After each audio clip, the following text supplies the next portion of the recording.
My sister refused to lend me $800 when I was desperate. Now she's begging for my help, and then I'm Emily. And this is the story of how everything unraveled between me and my sister, Rebecca. For as long as I can remember, Rebecca and I have been opposites. She's the polished one, the high achiever. She was the star student, the captain of her high school tennis team, and the one who could do no wrong in our parents' eyes. Me? I was the messy one, the dreamer. I've always struggled to figure out my place in the world, stumbling through life while she's had it all mapped out. Even as adults, the divide between us never really closed. Rebecca is all about order, structure, and discipline. Meanwhile, I'm still learning as I go, figuring things out one mistake at a time. We've never been close, but I always thought if push came to shove, we'd be there for each other. Turns out, I was wrong. It all started in 2016, back when my life was falling apart. I'd been working at a small marketing company in Springfield. The pay wasn't great, but it covered my bills and gave me a bit of breathing room. I'd been with the company for 2 years, and while I didn't love it, I was grateful to have a steady income. Then one day, out of nowhere, the company shut down. Just like that, without warning. No severance, no safety net, nothing. I remember the moment my manager called me into her office. Her face was pale, and she couldn't even look me in the eye. She told me the company was going under and that our final checks would arrive in 2 weeks. I walked out of that office in a daze, clutching a cardboard box with my belongings. My entire world had just collapsed. At first, I thought I'd be fine. I'd been through tough times before, and I figured I'd bounce back quickly. But as the days turned into weeks, the panic set in. I applied for every job I could find, from temp work to retail to freelance gigs. But Springfield's job market wasn't exactly booming, and rejection after rejection rolled in. By the second week, my savings were gone, and my rent was due in less than 10 days. I had no backup plan, no family inheritance to fall back on, and no partner to help share the burden. It felt like the walls were closing in, and I was suffocating. I barely slept, my mind racing with worst-case scenarios. Losing my apartment would mean crashing on someone's couch, if I could even find someone willing to take me in, or worse, ending up in a shelter. In those desperate moments, I realized I had only one option left: asking Rebecca for help. Let me tell you, swallowing my pride to make that call was one of the hardest things I've ever done. Rebecca isn't cruel, but she's always been rigid. To her, life is black and white. You work hard, you save money, and you never ask for handouts. Growing up, she'd lecture me endlessly about my choices, whether it was about my messy room or my decision to major in English instead of something practical. Asking her for help felt like walking into a courtroom where I was the defendant and she was the judge. I sat on my couch for hours, staring at my phone. My hands were shaking, my pride screaming at me not to make the call. But my fear of losing my home was louder. Finally, I dialed her number. She picked up on the third ring, her voice clipped and professional. "What's up, Emily? I'm kind of busy." I could feel my throat tightening, but I forced myself to speak. "Hey, Becca. I wouldn't call if it wasn't important. I lost my job. The company shut down a few weeks ago, and I've been trying to make ends meet, but it's not working. I need your help." Her tone didn't change. "What kind of help?" I took a deep breath, my voice cracking as I said the words. "I need $800 to cover my rent, just until I find a new job. It's not a handout. I'll pay you back as soon as I can." There was a long silence. For a moment, I thought maybe she was considering it. Maybe she was calculating how she could help without disrupting her perfect life. But when she finally spoke, her voice was cold. "No." I blinked, unsure if I'd heard her correctly. "What?" "No, Emily. I don't lend money to family. It's a rule Todd and I have. It's not personal." "Not personal." That's what she said, like I was some stranger at a bank applying for a loan. I tried to reason with her, my voice breaking as I begged her to reconsider. "Becca, please. I'm not asking for much, just enough to get me through this month. I'll pay you back, I swear." She cut me off. "I'm sorry, but I can't help you. It's my policy." Then she hung up. I sat there, stunned, the phone still in my hand. Tears streamed down my face as her words echoed in my head. It wasn't just the money. It was the way she dismissed me, like my struggles didn't matter. I wasn't some distant cousin or an acquaintance she barely knew. I was her sister, and she had slammed the door in my face. That night, I couldn't stop crying. The rejection wasn't just about the money. It was about what it meant for our relationship, or lack of one. I had always believed that families stood by each other in the tough times. Rebecca's refusal shattered that belief. She didn't even offer to help in other ways. No, let me talk to Todd. No, maybe I can buy you groceries or help you find a job. Just a cold, flat no. I spent the next few days spiraling between anger and heartbreak.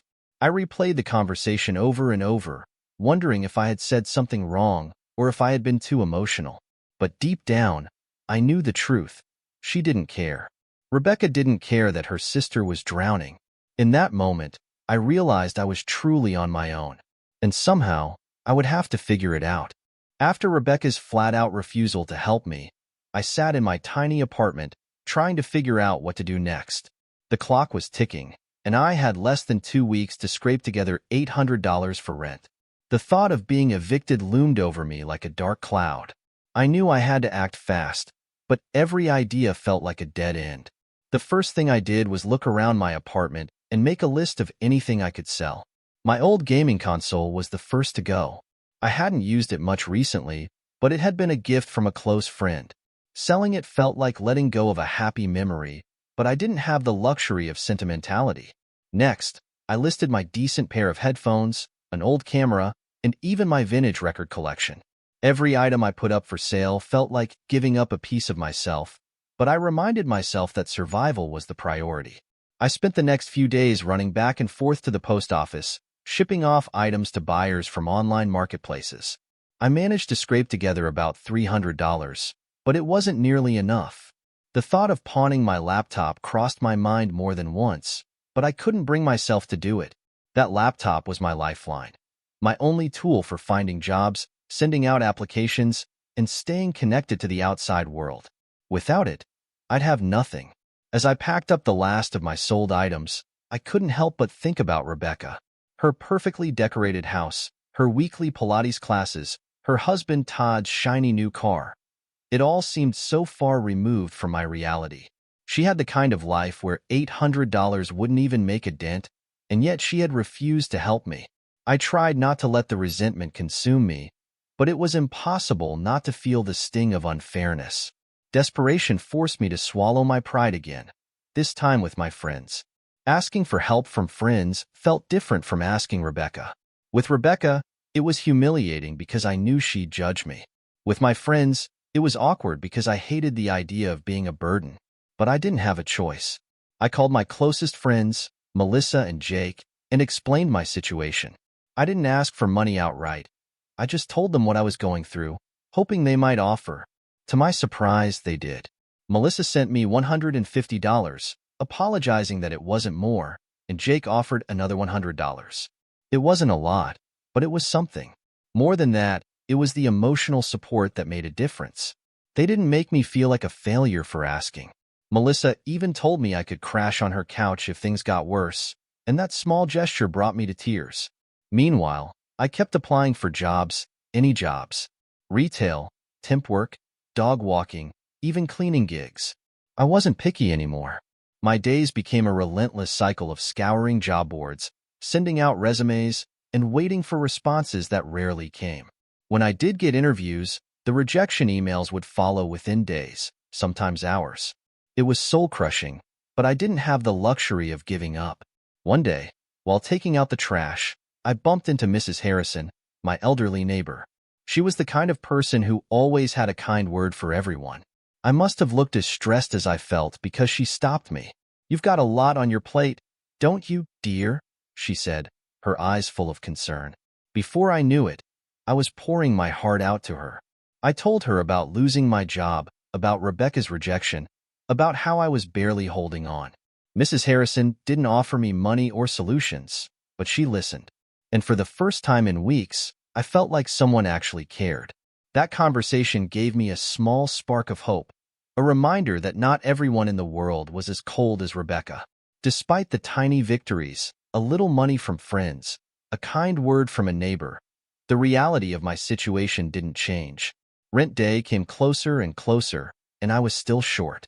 The thought of calling Rebecca again briefly crossed my mind, but my pride wouldn't let me. She'd made it clear where she stood, and I wasn't about to beg her for a second time.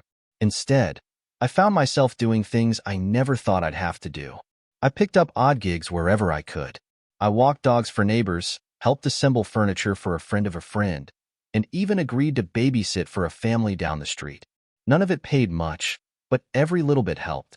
By the time rent day arrived, I'd managed to scrape together just enough to cover it. Barely. When I handed my landlord the rent check, my hands were shaking. I was relieved to avoid eviction, but the experience left me exhausted. I knew I couldn't keep living like this, scrambling every month just to keep a roof over my head. Something had to change. Looking back, those weeks were some of the hardest of my life. But they also taught me something important. When push comes to shove, I can survive on my own. It wasn't easy, and it came at a cost. Selling my belongings, leaning on friends, and losing sleep. But I made it through. What hurt the most, though, was Rebecca's silence. After that phone call, she didn't check in. Not once. No text, no call, no "How are you holding up?" It was as if I didn't exist to her. I wasn't expecting her to change her mind and send me the money, but a simple message to see if I was okay wouldn't have killed her. That lack of care cut deeper than her initial refusal. It wasn't just about the money anymore. It was about what it represented. Rebecca had shown me exactly where I stood in her life, and it wasn't where I thought I'd be. I wasn't her sister in any meaningful sense. I was just someone she happened to share DNA with, someone she could easily ignore when it was inconvenient. By the time I finally got a small temp job a few weeks later, I was a different person. I was still struggling, but I'd built up a kind of emotional armor.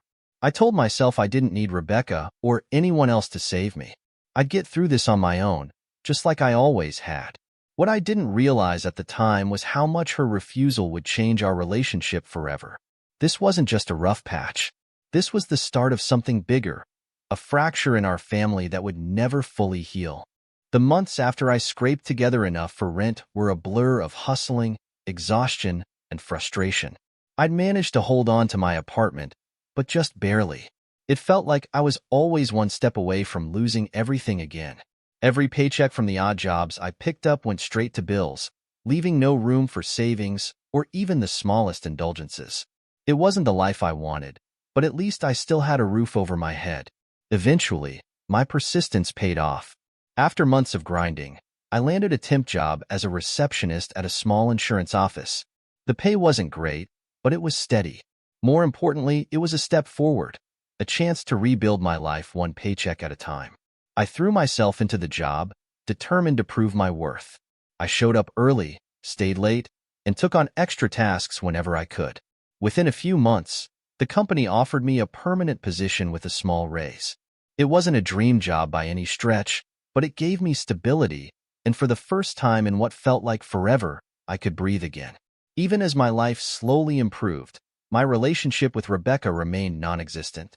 We'd never been the kind of sisters who talked regularly, but now the silence between us felt intentional. Part of me wanted to reach out, to tell her I'd made it through without her help.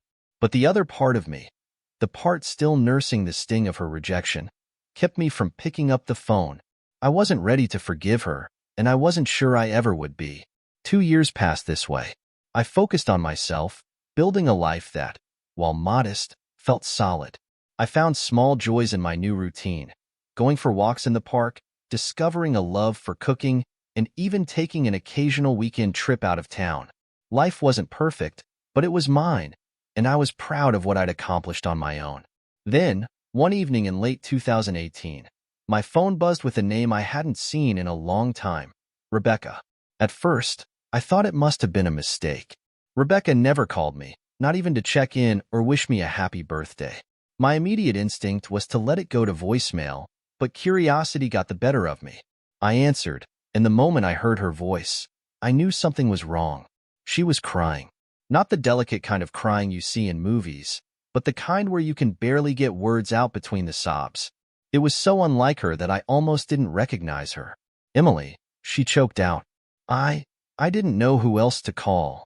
Hearing those words sent a wave of emotions crashing over me. This was the same sister who had turned me away when I was at my lowest. The same sister who had refused to help me because it didn't fit her policy, and now she was the one who needed me? What's going on, Rebecca? I asked cautiously, unsure where this was heading. She took a few deep breaths before explaining. Her husband, Todd, had been laid off a few months ago, and their finances were a mess. On top of that, her 3-year-old daughter, Lila, my niece, needed a medical procedure that insurance wouldn't cover up front. They needed $1,200 to pay for it, and she was asking me for help. I sat there, stunned. The irony of the situation wasn't lost on me.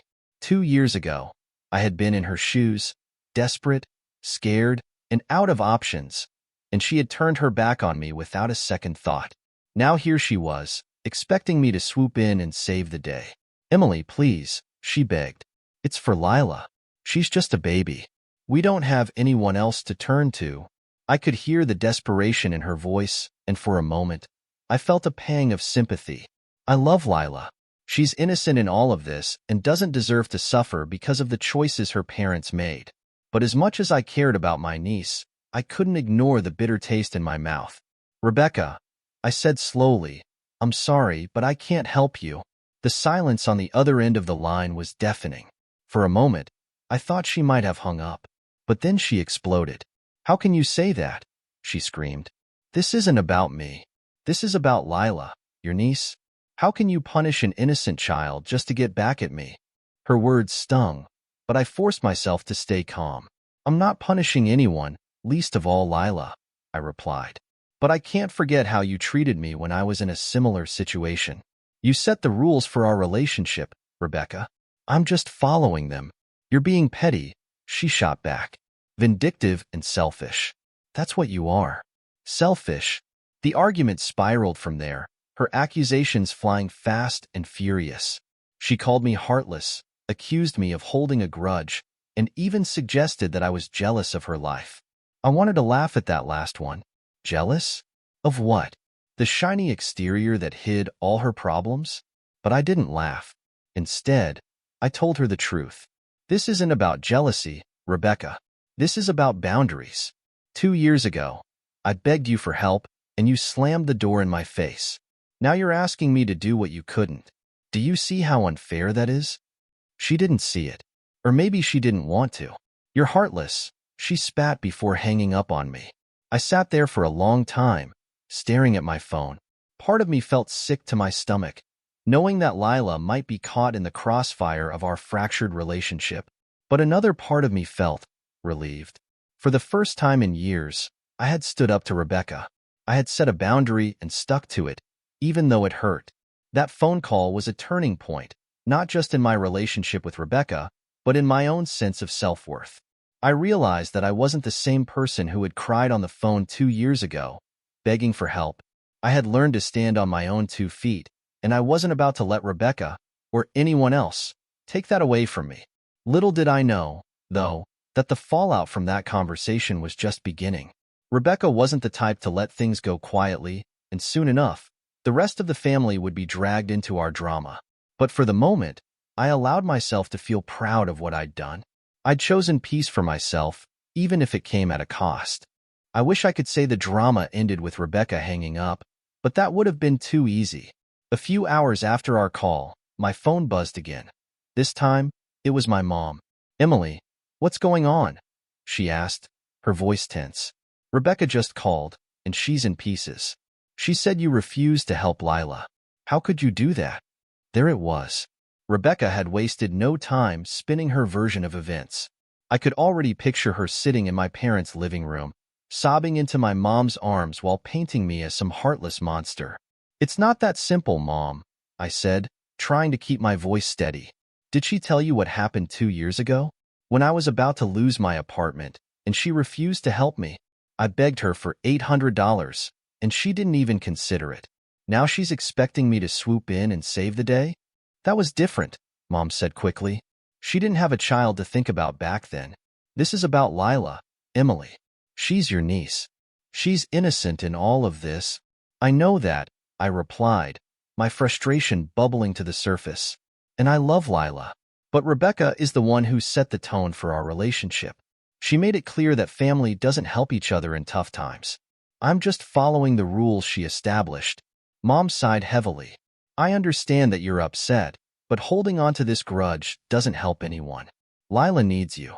Can't you put the past behind you? Just this once? It was like talking to a brick wall. No matter how much I tried to explain my side, Mom couldn't, or wouldn't, see it. To her, this wasn't about Rebecca's hypocrisy or the years of tension between us. It was about Lila, and in her eyes, I was the villain for not stepping up. The calls didn't stop with Mom. The next day, my dad called, his voice filled with disappointment. Emily, I raised you better than this, he said. Family is family. You don't turn your back on them, no matter what. Dad, I didn't turn my back on her, I said, struggling to keep my voice from cracking. She turned her back on me when I needed her. And now, she's lying to everyone about what's really going on. What do you mean? He asked, his tone skeptical. I hesitated, unsure if I should say more. But the frustration of being painted as the bad guy pushed me over the edge. She told me the money was for Lila's medical bills, I said. But I have a feeling that's not the whole truth. Something about her story doesn't add up. Dad didn't respond right away, but I could tell he wasn't convinced. You need to let this go, Emily, he finally said. Holding on to bitterness will only hurt you in the end. I hung up feeling more drained than ever. It wasn't just the pressure from my parents. It was the realization that no one in my family seemed to care about my side of the story. To them, Rebecca was the golden child, the one who could do no wrong. And I was the difficult one, the one who was always falling short. Rebecca wasn't done, either. Over the next few days, she flooded my phone with texts. One minute, she was begging me to reconsider, promising to pay me back as soon as they could. The next, she was berating me, calling me selfish and vindictive. You're lucky to be in a position to help, one message read. You don't know what it's like to struggle. That one nearly made me throw my phone across the room. Did she really think I didn't know what it was like to struggle? Had she completely forgotten about the time I cried to her on the phone, terrified of losing my home? It was clear Rebecca wasn't going to stop until she got her way. She even tried dragging other family members into the fight. One morning, I woke up to a flood of texts from cousins, aunts, and even a couple of family friends, all echoing the same sentiment. How could you let your niece suffer? Most of them didn't know the full story, of course. Rebecca had likely given them a sanitized version, leaving out the part where she had refused to help me in my time of need. I didn't have the energy to argue with all of them, so I muted the group chat and focused on staying calm. But the final straw came when Rebecca decided to involve our parents even more directly. She showed up at their house with Lila in tow, using her as a prop in her guilt campaign. Later that day, Mom called me again, her voice trembling with emotion. Emily, Lila was here today, she said. She doesn't understand why her auntie won't help her mommy. She kept asking why you don't love her. My blood boiled. I knew Rebecca was manipulative, but using her own child to play on my emotions was a new low. Mom, that's not fair, I said, my voice shaking. Lila doesn't deserve to be dragged into this. Rebecca is the one who's made this messy, not me. Mom didn't respond, but I could tell she was still siding with Rebecca. The guilt weighed on me heavily, but I knew I couldn't cave. If I gave in now, it would only reinforce Rebecca's belief that she could manipulate me whenever it suited her. Determined to take control of the narrative, I decided to address the situation head-on. I sent a message to our family group chat, laying out the facts as clearly as possible. Hi, everyone. I want to clarify what's been going on because I think there's been some misunderstanding. 2 years ago, I was in a tough spot and reached out to Rebecca for help. I was on the verge of losing my apartment and asked to borrow $800. She said no, which was her choice, and I respected that even though it hurt. Recently, Rebecca asked me for $1,200, claiming it was for Lila's medical bills. I love my niece and would never want her to suffer, but I found out that not all of the money was for medical expenses. I don't believe in being manipulated, and I won't hand over cash without transparency. I hope you can all understand where I'm coming from. After sending the message, I muted the chat and went for a walk. I couldn't handle the anxiety of waiting for replies, and I needed some air to clear my head. By the time I got back, there were over 50 messages. Most were from Rebecca, who had clearly lost it, but a few were from cousins who privately messaged me to say they admired my courage. Still, I knew this was far from over. Rebecca wasn't going to let this go, and my parents weren't about to change their minds overnight. But for the first time in weeks, I felt like I'd taken a step toward reclaiming my peace. Letting go of the guilt wasn't easy, and standing my ground came with its own pain. But I knew one thing for certain. I wasn't going to let Rebecca's manipulations control my life anymore. I deserved better than that. After sending the message to the family group chat, I braced myself for the fallout. I knew Rebecca wouldn't take it well, and I was right. The next morning, my phone was flooded with messages, most of them from her. They ranged from desperate pleas for me to reconsider to long-winded rants about how I was tearing the family apart. "You've always been jealous of me," one message read. "That's why you're doing this. To hurt me because you can't stand that I've built a better life than you." I wanted to respond, to call her out for her manipulation and lies, but I stopped myself. Engaging with her would only fuel the fire, and I didn't have the energy for another round of accusations. Instead, I forwarded a screenshot of her most outrageous text to my parents, along with proof that her claims about Lila's medical bills weren't entirely true. The previous day, I'd called the hospital Rebecca mentioned to ask about their payment options. They were polite but firm when they told me there was no record of a patient matching Lila's name scheduled for any procedure. Hearing that confirmed my suspicions. Rebecca had exaggerated, or outright fabricated, parts of her story to make me feel guilty. When I sent the evidence to my parents, my mom sounded relieved. "I had a feeling there was more to this," she admitted quietly. My dad, however, was furious. "Why didn't she just tell us the truth?" he asked. "Why go to all this trouble to manipulate everyone?" "I don't know, Dad," I replied. "But this is exactly why I couldn't just hand over the money. If she lied about this, who knows what else she's hiding?" For the first time in weeks, it felt like my parents were starting to understand my side. But that didn't make the situation any easier. Rebecca continued to send me angry messages, alternating between blaming me for her problems and accusing me of abandoning Lila. It wasn't long before she started dragging extended family members into the mess, hoping to turn them against me. One evening, I got a call from my Aunt Clara. "Emily, I just got off the phone with Rebecca," she said, her tone cautious. "She's saying some pretty harsh things about you. Are you okay?" I appreciated her concern, but I was exhausted from defending myself. "Aunt Clara, I'm fine," I said. "Rebecca's upset because I won't give her money, but she's not telling the full story. I'm just trying to protect myself." Clara sighed. "I figured as much. She's always had a flair for the dramatic. Don't let her get to you, sweetheart." Her support meant more than I could express. While many family members stayed neutral or sided with Rebecca, knowing that a few people believed me was a small comfort. Despite the ongoing drama, I knew I had to take care of myself. Rebecca's constant messages were draining, and every call from my parents felt like a fresh wave of guilt. Eventually, I decided enough was enough. I blocked Rebecca's number and muted the group chat entirely. Before I did, I sent her one final message. "Rebecca, I love Lila, and I'll always be here for her if she truly needs me. But I can't keep doing this with you. Your behavior has been hurtful, and I need to protect my peace. I hope one day we can rebuild our relationship, but for now, I need space. Please respect that." I didn't expect her to reply, and she didn't. Blocking her felt extreme, but it was the only way I could move forward without being dragged back into the chaos. With Rebecca out of the picture, the tension with my parents slowly began to ease. They still weren't thrilled about the situation, but they seemed to accept that my decision was final.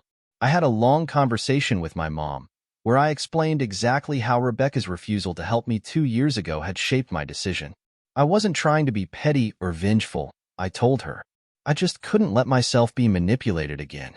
Rebecca's actions have consequences, and she needs to take responsibility for them. Mom sighed, her voice heavy with emotion. "I understand, Emily. I just wish things were different." "So do I admitted. "But this is the reality we're in, and I have to do what's best for me." Over the next few weeks, The family drama started to quiet down. My parents stopped bringing Rebecca up as much, and I heard less and less from the extended family. It felt like everyone was finally moving on, or at least pretending to. In the midst of it all, I couldn't stop thinking about Lila. She was just a kid, completely innocent in all of this. She didn't deserve to be caught in the middle of her mom's manipulations or my refusal to give in. To show her that I still cared, I put together a small care package filled with toys, books, and a handwritten note. "Dear Lila," I wrote, "I love you so much, and I'm always here for you. I hope you enjoy these gifts. Love, Aunt Emily." I sent the package to my parents, asking them to pass it along to Lila without involving Rebecca. It wasn't much, but it was my way of letting Lila know she wasn't forgotten. As the months passed, I found myself thinking less and less about Rebecca. The anger and hurt that had consumed me started to fade, replaced by a sense of calm. I knew I'd done the right thing by standing my ground, even if it meant losing whatever fragile connection I'd had with my sister. One unexpected silver lining was the support I received from some of my cousins. After I sent the message to the group chat, a few of them reached out privately to say they admired how I'd handled everything. "I've always thought Rebecca acted entitled," one cousin wrote, "but no one ever called her out. Good for you for standing your ground." Their words meant more than they probably realized. For so long, I'd felt like the black sheep of the family, the one who couldn't measure up to Rebecca's perfection. Hearing that others saw through her facade was a reminder that I wasn't alone. Eventually, I reached a point where I could think about Rebecca without feeling a knot of anger in my stomach. I still didn't trust her, and I doubted I ever would, but I didn't feel consumed by the situation anymore. I had found peace, not because the conflict was resolved, but because I had made the choice to prioritize my own well-being. As for Rebecca, who knows what the future holds? Maybe one day we'll find a way to rebuild our relationship. But for now, I'm okay with keeping my distance. Life is too short to spend it tangled up in someone else's toxicity. If there's one thing I've learned from all of this, it's that peace is priceless. And no matter how much I love my family, I'm not willing to sacrifice it for anyone, not even my sister.